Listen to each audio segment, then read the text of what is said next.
Today I'm going to show you how to replace a leaky oil pan gasket on your car.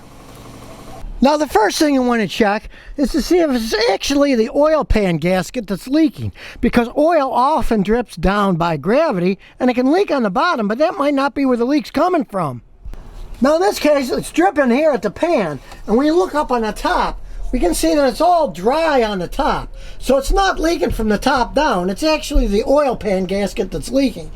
So the first thing we do is take the oil drain plug out and get the oil out so we don't make a mess. Just put a pan on the bottom, take out the bolt, and out goes the oil. Then when most of the oil's out, just put the plug back in so it won't drip, because it'll drip for hours sometimes.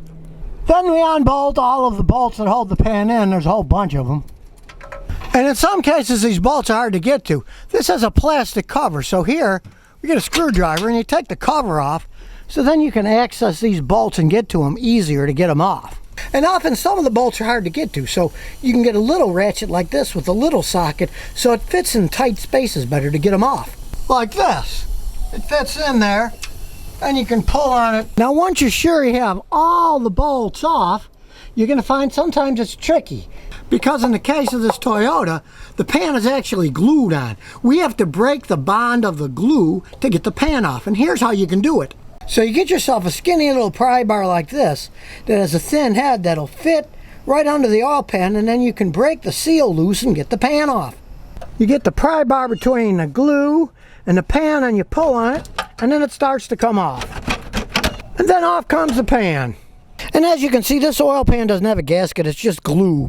So we gotta clean all this glue off, which is a giant pain. Basically get a scraper and just start scraping it all off. And of course go under the car and scrape all the gasket off that's on the top of the engine too. Get all that clean.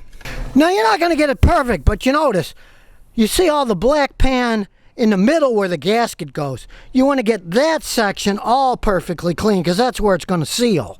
And you don't want the gasket to fall off.